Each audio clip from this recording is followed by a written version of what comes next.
예, 우리 지난주에 이제 우리는 아브라함이 하나님의 명령에 순종해서 가나안 땅에 도착했는데 그 땅에 기근이 있었음을 이제 살펴봤습니다. 창세기 12장 10절. 그 땅에 기근이 있었으므로 아브라함이 이집트로 내려가 거기 체류하려 하였으니 이는 그 땅에 기근이 심하였기 때문이더라. 하나님께서 가라고 명령하신 가나안 땅에 왔는데 기근, 굶어 죽을 위기에 처했습니다. 아마 아브라함은 원망했을지 몰라요. 믿음의 초기 시절이었으니까. 아니, 하나님이 약속하신 땅에 기근이 웬 말인가? 나에게 축복과 후손을 약속하신 하나님이 이러실 수 있는가? 라고 말입니다. 하지만 이것은 아주 미숙한 생각입니다. 하나님께서 인도하시는 삶이라고 해서 만사형통하고 또 순탄하기만 하리라는 것은 착각입니다. 여러분, 욥은 하나님의 사람이었습니다. 다윗도 하나님 마음에 합한 사람이었습니다. 바울은 하나님께서 이방인을 위해 택하신 이방인의 사도였고 또 교사였습니다. 그런데 이들 모두가 다 많은 고난을 겪었습니다. 하나님의 아들로 이 땅에 오신 예수님도 십자가의 고난을 감당하셨습니다. 우리 크리스찬들이 구원받아서 하나님의 자녀가 된 이후에도 당연히 여러 가지 시험과 고난이 찾아옵니다. 우리 성경 신자들이 올바른 성경과 올바른 교리와 올바른 신앙을 가진 후에도 우리의 생존을 위태롭게 하는 어려움이 찾아올 수 있습니다. 우리가 아무리 킹제임스 성경을 하나님의 완전한 말씀으로 믿고 또 믿음과 실행에 있어서의 최종 권위로 이 말씀을 여기고 또 독립심리교에 출석하고 있고 전천년 세대주의를 믿고 있고 건전한 교리 안에 붙들려 있다 하더라도 기근과 같은 삶의 여러 가지 시련과 위기가 찾아온다는 사실, 다르지 않습니다. 여러분, 하나님 말씀에 순종하면 만사가 형통한다?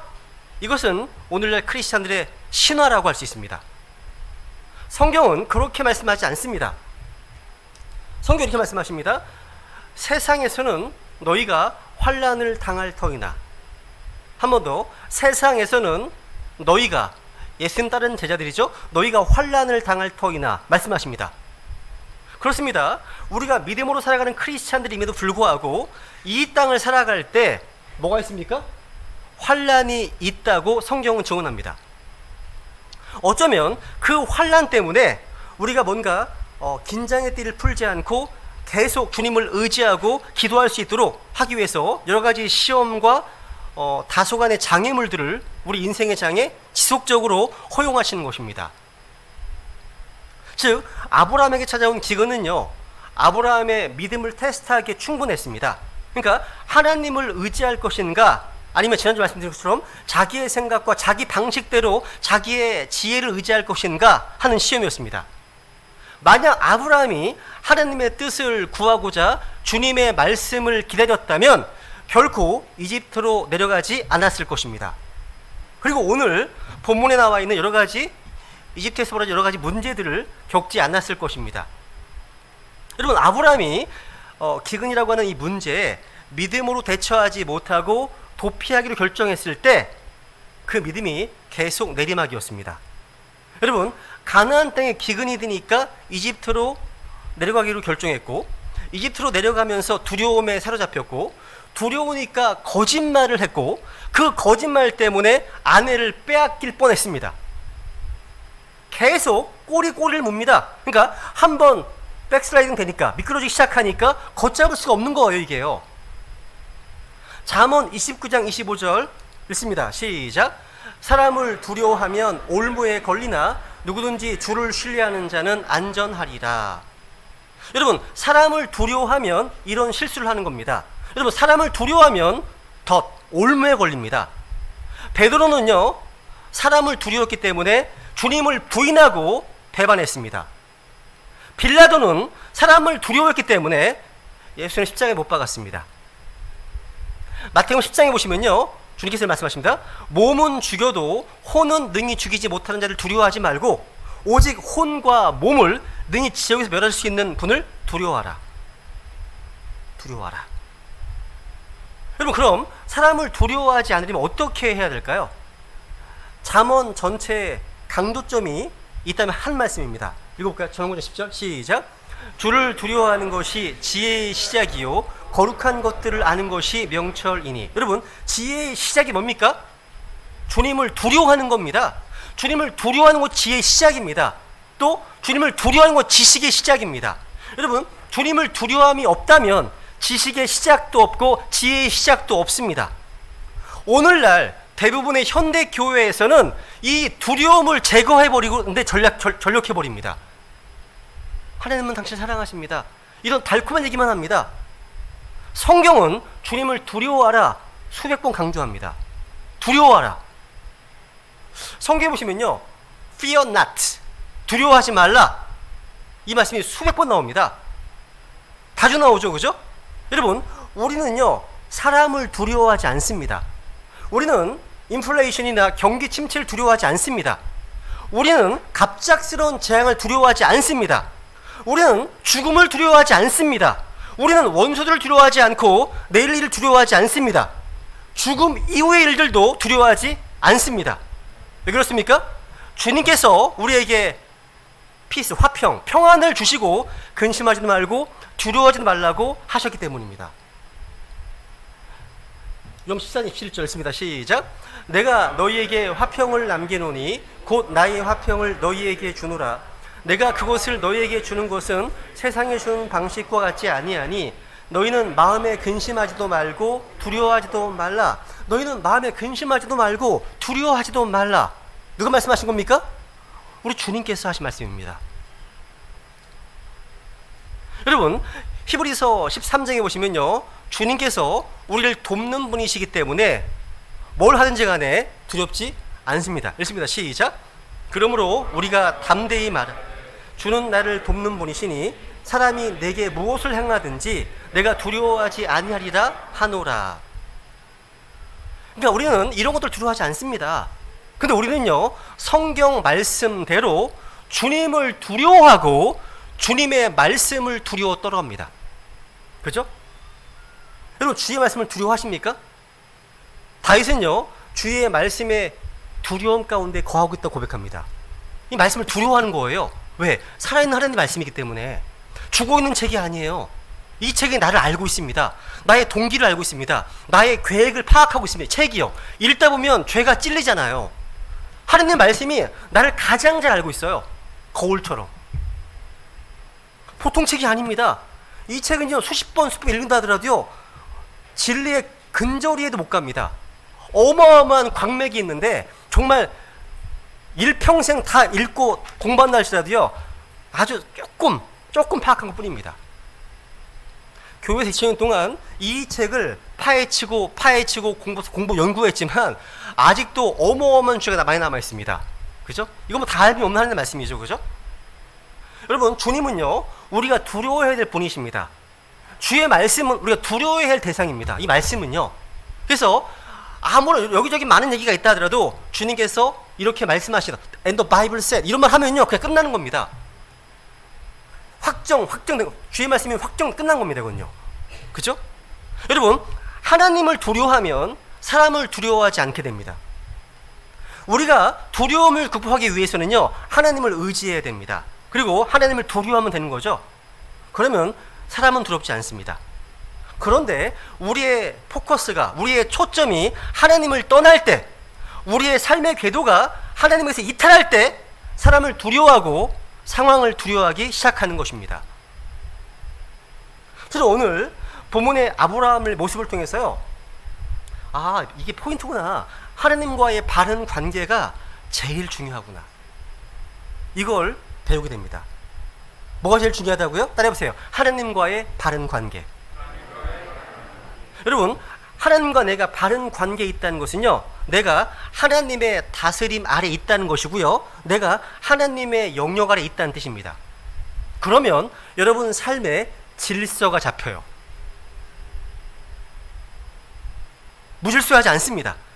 우리가 여러 가지 시험을 만날 때 하나님의 영역 아래 있는 게 중요한 이유는 우리가 하나님의 다스림 아래 있을 때에만 나의 삶과 또 나의 내면 세계가 정돈되기 때문입니다. 실제 그래요.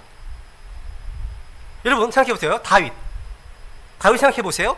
다윗이 하나님과 바른 관계 속에서 하나님의 다스림의 영역 아래 있을 때는요, 두려움이나 염려가 없었습니다. 그리고 다윗 삶에 얼마나 정돈이 잘 되어 있었습니까? 여러분, 주변 나라들이 전쟁으로 위협하는데도 불구하고 다윗은요 너무 평안한 거예요. 늘 주님께 묻습니다. 한번 보여드릴게요. 이게 참 부럽습니다. 그죠? 우리들이 이렇게 할 수 있습니다. 그죠? 여기 보세요. 사무엘상 24장 한번 보시면요, 다윗이 주께 여쭈어 이르되 내가 가서 이 블레셋 사람들을 치리이까 하매 주께서 다윗에게 이르시되, 이게 지난 설교가 매치가 되죠? 주의 말씀대로 하는 거예요. 지금 이게요. 또 보세요. 이 윌티에 다윗이 주께 여쭈어 이르되 내가 유다의 도시들 중에 어느 하나로 올라가리이까 하매 주께서 그에게 이르시되, 그 다음 다윗이 주께 여쭈어 이르되 주께서 다윗에게 이르시되. 여러분, 이것이 하느님과 바른 관계에 있는 다윗의 모습이 아닙니까? 우리 크리스찬들은요 주님께 물을 수 있고 답을 또 얻는 존재들입니다. 크리스찬들이죠, 그죠? 여러분, 다윗과 달리 사울 왕이 망한 이유가 무엇인지 아세요? 많은 이유가 있어요. 많은 이유가 있지만 핵심이 뭐냐면 주님께 물어야 할 때 물을 줄 몰랐던 겁니다. 보세요 한번. 역대상 10장 14절. 주께 여쭙지 아니하였으므로 그분께서 그 사울을 죽이시고 왕국을 이세 아들 다윗에게 넘기셨더라. 뭐 때문에요? 따라해보세요. 주께 여쭙지 아니하였으므로. 그렇다면 여러분은 어떠십니까? 여러분은요 무슨 일에서나 주님께 묻고 주의 말씀의 인도를 받고 계십니까? 하나님께서 인도해 주시고 하나님이 역사해 주시기를 구하십니까? 진짜로요. 나의 모든 일이 있었어요. 다윗은요 사울과 달리 무엇이나 주님께 묻는 것을 최우선으로 여겼습니다. 주님께 묻는 것을요. 여러분, 시편에 보시면요 다윗이 바라던 한 가지 소원이 있었는데 그게 뭐냐면 주님께 묻는 것이었어요. 보세요. 시편 4절 있습니다. 시작. 내가 주께 바라던 한 가지 일, 바로 그것을 구하리니 그것은 내가 평생토록 주의 집에 거하여 주의 아름다움을 바라보며 그분의 성전에서 여쭙는 것이라. 이게 다윗이 바라던 한 가지 일이었습니다. 다윗의 갈망, 소원이었다는 거죠. 주님께 여쭙는 것이었어요. 그러니까 주님께 여쭙는 것이 다윗의 한 가지 간절한 기도 제목이었다는 사실. 다윗은요 모든 일에 있어서 주님께 먼저 물어봤습니다. 다 물어서 봅니다 이게. 그죠? 사무엘상 30장에 보시면요, 읽어볼까요? 시작. 다윗이 주께 여쭈어 이르되 내가 이 군대를 추격하리이까 내가 그들을 따라 잡으리이까 하니 그분께서 그에게 대답하시되 쫓아가라. 내가 반드시 그들을 따라잡고 틀림없이 모든 것을 도로 차지리라 하시니라. 다윗은요 뭔가 군사 작전을 세울 때도 그랬고 원수들을 추격할 때도 이렇게 주님께 물었습니다. 그러니까 모든 하나하나 다 물었다는 거죠. 우리가 아는 아주 믿음의 선배 가운데 피터 러커 목사님 계시죠, 그죠? 그분이 우리나라에 오셨을 때요 아마 집회 기간이었는데 호텔에 계셨을 때 몇몇 성도님들이 먹을 걸 사가져가셨어요. 바나나를 사가져가셨는데 바나나를 다 받지 않으시고 한 스윙을 딱 떼서 요것만 받으시더라고요. 이거로 됐다고. 그런데 재미난 사실은 뭔가 뭘 먹을 때 주님 이거 하나만 먹겠습니다. 이 구하시는 거예요. 바나나를 먹는데도 배울 점입니다. 그러니까 사소한 거 하나 주게 묻고 실행하는 것이었다는 거. 여러분, 묻는 것은요 부끄러운 것이 아닙니다. 여러분, 묻는 일은요 하나님의 손에서 일을 시작하겠다는 뜻입니다. 여러분, 그랬을 때 주님께서는 답을 주셨습니다. 다윗의 이런 모습은요 아주 일상적인 모습이었다는 거예요. 이것 때문에 다윗은 하나님의 마음에 합한 사람이었다는 거죠. 하나님의 마음에 합한 사람. 저는 우리 배당에 가지고 모두가 다 그런 사람이 되기를 원합니다. 하나님 마음에 합한 사람이다, 이런 평가. 여러분, 이런 모습 때문에 다윗은요 전쟁의 위기 가운데서도 혼란이 없어요. 왜? 전능하신 하나님이 계시기 때문이에요. 하나님께 의뢰하고 하나님께 묻는 인생의 가장 큰 특징이 뭐냐? 의뢰할 대상이 있다는 것. 그분은 바로 누구십니까? 창조주 하나님이십니다. 어마어마한 든든한 백 아닙니까? 그죠? 그러니까 삶에 혼란이 없어요. 뭔가 흔들리지 않습니다. 여유가 있어요. 엄청난 분이 나의 든든한 백이시니까. 그죠? 그런데 여러분, 다윗이 교만해져서 엉뚱한 것을 기웃거리자 이런 안정되고 평안한 모습이 깨져버린 다윗의 모습이 등장합니다. 전혀 다른 다윗의 모습이 나옵니다. 이게 무슨 사건이죠? 유부녀 밧세바와 성적으로 죄를 짓는 상상할 수 없는 잘못을 저지릅니다. 그러니까 하나님의 영역을 벗어나서 하나님과 바른 관계에 있지 않으면 질서가 사라집니다. 혼돈입니다. 혼란. 레위기 18장, 20장에 보시면요, 가나안 땅에 수없이 많은 죄악들 나오죠. 근친부터 해서 뭐 수간 뭐 많이 나옵니다. 동성 다 나오잖아요, 그죠? 이런 것들 중에서는 혼돈, confusion 이렇게 말씀하십니다. 혼돈이라고요. 혼돈. 여러분의 삶이 뭔가 혼란 가운데 있다? 하나님과의 바른 관계를 다시 정립하셔야 됩니다. 가장 키포인트예요. 그러니까 우리 고막 크리스천의 가장 중요한 게 뭐냐? 묻는다면 하나님과 나와의 개인적인 관계입니다. 제일 중요한 겁니다, 이게요. 그러니까 성경은요, 하나님과 바른 관계에 있는 다윗과 하나님의 영역을 벗어난 다윗의 모습은 너무 달라요. 너무 다릅니다. 그렇기 때문에 우리 구원받은 크리스찬들이 추구해야 하는 것은 늘 하나님의 영향력 아래 있는 겁니다. 세상 여러 가지 잡다한 소리들이 그 영향이 나에 있는 게 아니에요. 하나님 앞에, 하나님의 말씀 앞에 있는 거예요. 제일 중요한 겁니다, 이게요. 그래서 우리 배당의 가족들은요, 모두가 자신이 항상 하나님과 바른 관계에 있는지, 늘 하나님의 말씀이 이끄시는 삶의 영역 아래 있는지를 항상 점검해 주시길 바랍니다. 이게 중요합니다. 두 번째로 이 하나님의 영역을 벗어났을 때 부작용을 발견하게 되는데요. 저는 아브라함 보면서요, 하나님과 바른 관계에 있지 못할 생기는 두 가지 외적인 부작용을 발견하게 되었습니다. 첫 번째는 뭐냐? 이런 일이 생깁니다. 다른 사람들에게 재앙을 초래합니다. 끔찍한 거 이게요. 끔찍한 겁니다. 그러니까 복의 통로가 되어야 하는데 그거 그렇게 되긴커녕 다른 사람들에게 재앙을 초래하는 겁니다. 창세기 12장 17절 보세요. 읽습니다. 시작. 주께서 아브라함의 아내 사레로 인해 파라오와 그의 집에 큰 재앙들로 재앙을 내리심에. 와, 보세요. 이거 정말 심각한 말씀 아니에요? 심각한 겁니다. 있을 수 있는 일입니까? 여러분, 창세기 12장에 보시면, 앞에 부분에 보시면 아브라함과 하나님과의 첫 출발은요, 2절 말씀대로 네가 복이 되리라 이었습니다. 네가, 따라해보세요. 네가 복이 되리라. 그러니까 내가 여기에 있음으로 말미암아 내 주변 사람들이 복을 받아야 한다는 거예요. 그죠? 근데 지금 아브라함의 모습을 보세요. 복이 되어야 하는데 큰 재앙들로 재앙을 초래하는 완전히 짐덩어리가 돼버렸다는 사실. 심각한 겁니다, 이게요. 이것은요, 하나님의 사람들이요, 하나님의 방법대로 살지 않으면 주변 사람이 고통을 겪게 된다는 것을 보여주는 겁니다. 이것이 첫 번째 부작용이에요. 부작용입니다. 이 모습은요, 누가 떠오르지 않으세요? 전 제목 떠오르는 인물이 요나였습니다. 아, 그렇지, 요나도 마찬가지였지. 구약의 대원자 요나도요, 비슷한 일이 있었습니다. 하나님께서 니느웨로 가서 주의 말씀을 외치라고 했는데 요나가 순종하지 않아서 하나님 피해서 엉뚱한 곳으로 배를 타고 도망가다가 바다의 풍랑을 만났습니다. 그 내용 보세요, 한번. 요나서 1장 4절 5절입니다. 읽어보세요. 시작. 그러나 주께서 큰 바람을 바다에 보내심에 바다에 강력한 폭풍이 일어나서 그 배가 거의 부서지게 되었으므로 이에 선원들이 두려워하여 저마다 자기 신에게 부르짖며 또 배를 가볍게 하려고 그 안에 있던 물건들을 바다로 던지니라. 그러나 요나는 배전으로 내려가서 누워 곧 잠이 드니라. 자, 생각해 보세요. 지금 이 요나가 탄 배가요, 누구 때문에? 요나 한 사람 때문에 거의 부서지게 되었습니다.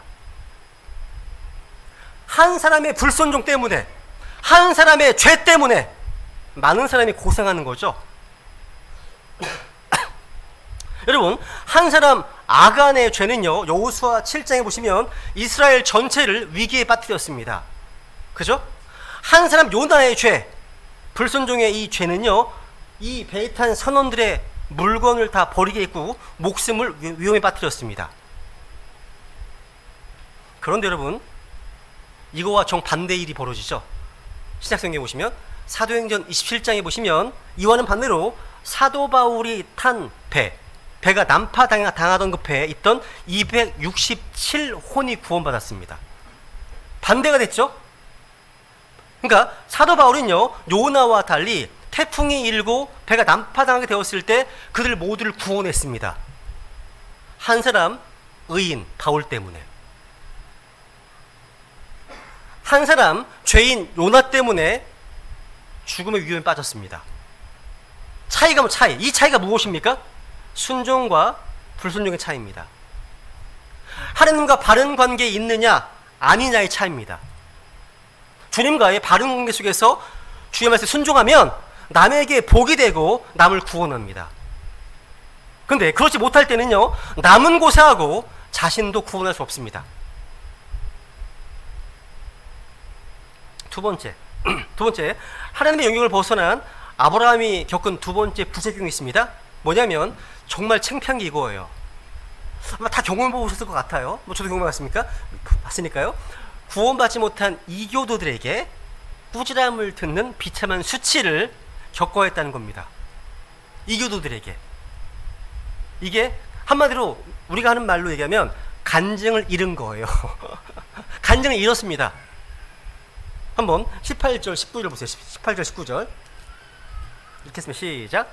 파라오가 아브라함을 불러 이르되 네가 내가 행한 일이 무엇이냐? 네가 어찌하여 그녀가 내 아내라고 내게 고하지 아니하였느냐? 네가 어찌하여 그녀는 내 누이라고 말하여 내가 그녀를 내게로 데려와 아내로 삼을 뻔하게 하였느냐?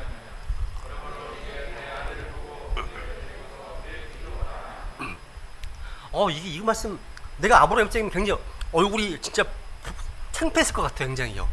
파라오가요 3번이나 지금 뭐 하였느냐 3번이나 직격탄을 지금 날리고 있잖아요, 아브라함한테.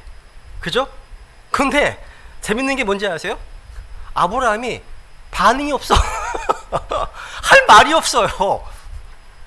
유구무원이죠. 한자적으로 유구무원이에요. 입이 있는데 할 말이 없는 거예요. 그러니까 하나님과 바른 관계에 있지 않으면 예수 그리스도의 증인으로서 우리가 사자처럼 담대하게 증언할 수 없습니다. 입을 열 수가 없어요. 간증을 잃어버리면 복음을 증언할 수가 없습니다. 여러분, 요나도 마찬가지입니다. 항해한 선원들이요, 바다에서 만나는 가장 무서운 일이 뭐였습니까? 큰 바람과 강력한 폭풍입니다. 근데 요나서 1장 5절을 봤죠. 아까 선원들이 너무 두려워합니다. 두려워해서 저마다 자기 신에게 뭐합니까? 부르짖었다고 이렇게 거기 있습니다. 이들은 자기 신에게 부르짖으면서 한편으로는 배 안에 있던 물건들을 바다로 던졌습니다. 왜? 배를 가볍게 하려고, 살려고 던졌습니다. 선원들이요, 자기 신들에게 부르짖으면서 큰 바람과 강한 폭풍과 싸우고 있는데, 지금 싸우고 있을 때 요나는 배전으로 내려가서 자빠져 자고 있었습니다. 여러분 보세요. 풍랑의 위기 속에서는 잠을 자고 있는데요, 요즘으로 치면 믿지 않는 선장에게서 꾸지람을 듣습니다. 그 내용이 6절에 나와 있어요. 읽어보세요. 시작.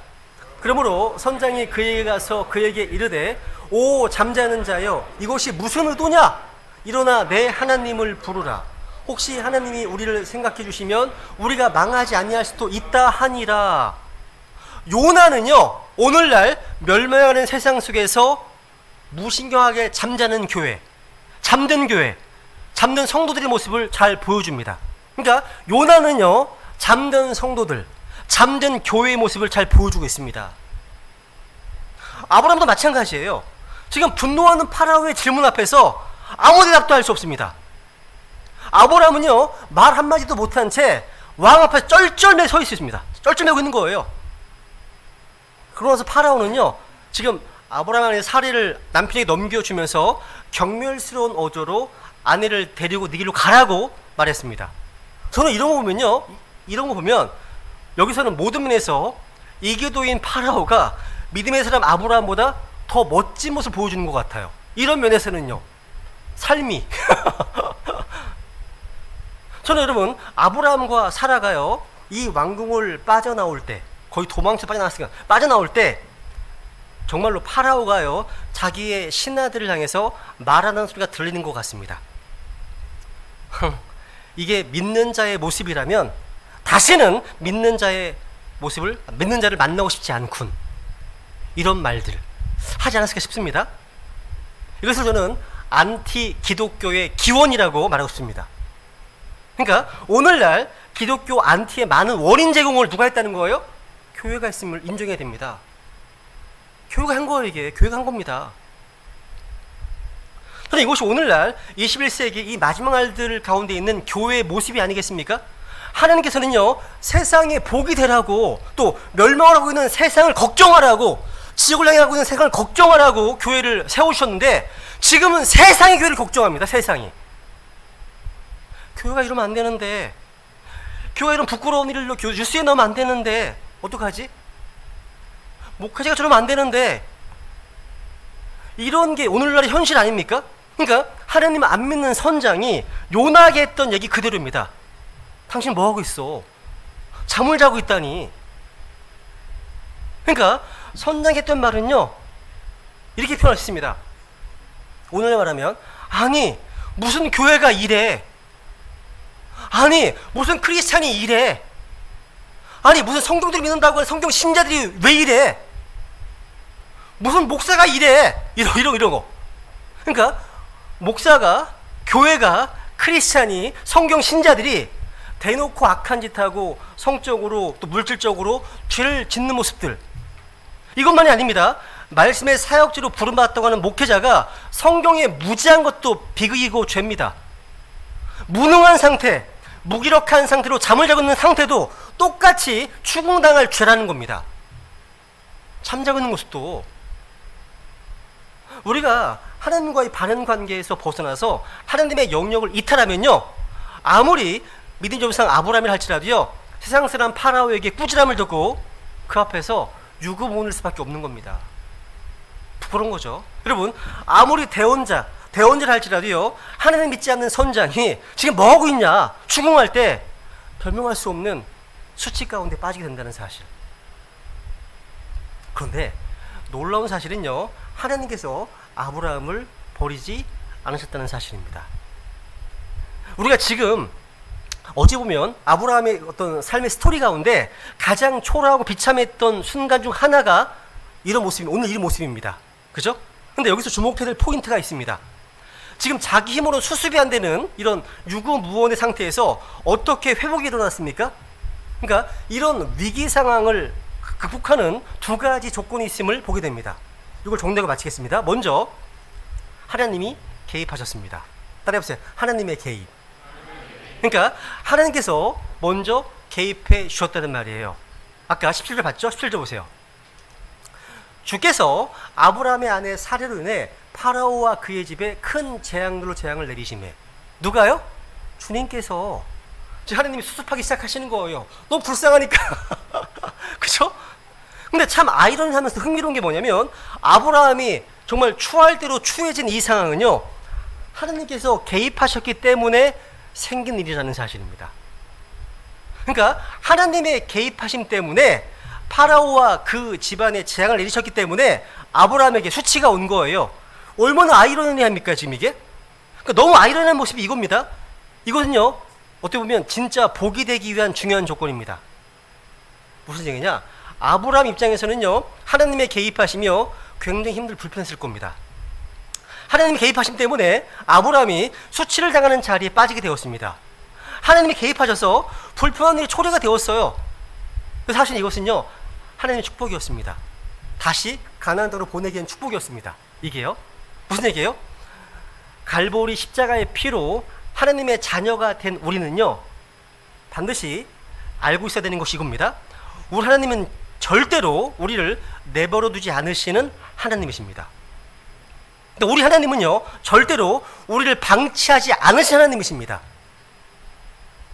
비록 이 일이요 아브라함을 일시적으로 수치에 빠뜨리고 평생 잊을 수 없는 치욕의 순간이 된다 하더라도 하나님은 망설이지 않고 개입하시는 분이십니다. 아브라함을 위해서요. 그러니까 아브라함이 이방인 파라오에게 꾸지람을 듣는 수치를 겪지만 그 다음에 비로소 회복이 일어나는 겁니다. 회복이. 여기 19절에 보시면 다시 한번 읽어보세요. 시작. 내가 어찌하여 그녀는 내 누이라고 말하여 내가 그녀를 내게로 데려와 아내로 삼을 뻔하게 하였느냐. 그러므로 이제 내 아내를 보고 그녀를 데리고서 내 길로 가라 하며. 야, 이제 수습되기 시작하는 거 보이시죠? 그죠? 그러니까 우리가 우리의 삶에서 가장 간절히 구해야 되는 것 중 한 가지가 뭘까? 하나님께서 개입해 주옵소서 이겁니다. 하나님 개입하시는 겁니다. 그러니까 우리의 삶에 있어서요, 하나님의 방법대로 일하지 않는 모든 것에 하나님께서 개입해 주시기를 기도하는 겁니다. 그러니까 그래서 때로는요, 수치를 당하고 부끄러움 가운데로 몰고 갈지 하더라도 그때가 우리가 주님께 감사해야 될 때입니다. 사실은요, 그때가요. 그래서 여러분, 우리가 두 번째로 위기상을 극복하고요, 하나님과의 바른 관계를 위한 조건은 또 한 가지가 있습니다. 따라서 초심의 회복. 초심의 회복입니다. 여러분, 하나님께 의뢰하지 않고요, 내 생각, 내 방식대로 이제 궤도에서 이탈한 인생이 하나님이 개입하셔서 이제 수치를 당하고 부끄러움에 빠진 일을 겪는데, 하나님이 하신 일이구나, 하나님이 개입하셨구나, 이걸 깨닫고 주님께 나아가는 것이 초심으로 돌아가는 거예요. 이게요. 그죠? 여러분, 가끔 제가 이제 저희 자매하고 이제 아내하고 산책을 이제 하다 보면 지렁이가 아스팔트 도로 위로 이제 나와서 꿈틀거리는 것을 볼 때가 있어요. 근데 시간이 좀 더 지나면요, 어떻게 되어 있습니까? 비참하게 말라 죽어 있습니다. 지렁이들이 왜 그렇게 비참하게 되었을까요? 궤도를 이탈했기 때문입니다. 무슨 얘기예요? 지렁이가 아스팔트로 나오면 어떡합니까? 그 지렁이의 가장 큰 복은 뭐예요? 누군가 그 지렁이를 원래 진흙으로 옮겨주는 거예요. 맞죠? 생각해보세요. 저는 비가 약해가지고요, 잘 못 건듭니다. 만약에 제가 젓가락이나 어떤 도구를 가지고 지렁이를 집어서 진흙으로 옮기는 그 사이에 지렁이가 얼마나 아프겠습니까? 그 사이가요. 그러니까 거칠고 바짝 마른 아스팔트 위에서 안 그래도 상처가 많을 텐데 말입니다. 그죠? 근데 그 고통이 있어야 지렁이가 다시 살 수 있습니다. 다시 살 수 있는 거예요. 맞죠? 무슨 얘기냐면, 우리가 하나님께 받는 징계가 사실은 원래의 자리로 돌려주시려고 하시는 하나님의 개입하심인 거예요. 이게요. 여러분, 하나님의 개입하심, 이게 항상 먼저예요. 하나님은요, 야, 네가 알아서 해, 이렇게 하시고 내버려 두시는 분이 아니십니다. 그래서 우리는 하나님이 개입하셨구나, 이게 느껴지면 여기 4절 말씀으로 돌아가야 됩니다. 4절에 보시면 이런 말씀이 있습니다. 곧 처음에 자기 장막이 있던 곳, 즉 제단이 있던 곳에 다다랐는데 그 제단은 그가 거기서 처음에 만든 것이더라. 아브라함이 거기서 주의 이름을 불렀더라. 와, 원래 자리로 돌아왔죠? 그죠? 그러니까 하나님의 개입하심이 먼저 있었고, 그리고 처음에 제단을 쌓았던 곳으로 돌아가는 초심의 회복이라고 하는 이름으로 돌아왔습니다. 야, 하나님과의 관계가 회복된 거죠. 그죠? 이런 방식입니다. 그래서 우리 가운데 혹시 어떻게 하다가 궤도에서 이탈해서 아스팔트 위에 너무너무 고통스럽게 뒹굴고 있는 지렁이 같은 인생이라도 회복은 가능합니다. 가능한 거예요. 왜냐하면 하나님의 개입하심이 우리의 인생에 있기 때문입니다. 우리 사랑하시잖아요. 사랑하시잖아요. 그 사랑 안에서 잘 지키는 겁니다. 그죠? 그러니까 주님께 경배드렸던 제단 쌓는 곳으로 다시 돌아가면 되기 때문이에요. 그죠? 아브라함은 이렇게 수치와 굴욕 가운데서 이집트를 떠났습니다. 아브라함은 믿음 없는 모습으로 이집트로 내려갔지만 이제는 아브라함이 떠났던 곳으로 다시 돌아왔습니다. 그리고 아브라함이 쌓았던 제단이 있는 곳으로 돌아왔습니다. 그리고 그곳에서 주 이름을 불렀습니다. 이 일은요, 주님께서 에베소 교회를 두고 말씀하신 것을 우리에게 생각나게 해줍니다. 요한계시록 볼까요? 한번 2장 5절 읽습니다. 이제 마무리하겠습니다. 2장 5절 시작. 그러므로 내가 어디에서 떨어졌는지 기억하고 회개하며 처음 행위를 하라. 됐습니다. 여보세요? 됐습니다. 내가 어디 떨어졌는지 기억하고 회개하며 그다음 뭘 하라고요? 처음 행위를 하라. 처음 행위를 하라. 말씀하시네요. 이 초심 회복이죠, 이게요. 그죠? 초심. 우리가 타락으로부터 실패로부터 다시 회복하는 유일한 길은 이 재단에 다시 돌아오는 겁니다. 십자가죠, 십자가. 그죠? 예레미야 3장에 보시면 타락한 자녀들아 너희는 돌아오라. 내가 너희 타락한 것을 고쳐주리라. 말씀하셨습니다. 우리가 죄를 범하여서 깊이 타락했다 할지라도 하나님께 돌아갈 수 있다는 사실을 아는 것이 얼마나 놀라운 은혜입니까, 이게요. 그죠? 우리 이 시간요, 아브라함이 처음에 제단을 쌓았던 곳으로 나아가 회복됐던 것처럼 우리의 제단, 십자가 앞으로 나아가서 주의 이름을 부르지 않으시겠습니까? 여러분, 하나님 없이 또 믿음 없이 행했던 모든 것들을 주님 앞에 자백하시고 회개하십시오. 사랑하는 사람들에게 또 나의 가장 가까이에 있는 사람들에게 나의 믿음 없음 때문에 고통과 피해를 주었던 것을 회개하십시오. 그리고 하나님께서 개입해 달라고 기도하십시오. 하나님께 건져달라고 구하십시오. 이집트로 내려가 있는 나의 영적 상태가 다시 회복될 수 있게 해달라고 우리 십자가 제단 앞에 나아가 하나님의 은혜를 구하지 않으시겠습니까? 같이 주님 앞에 기도하시겠습니다.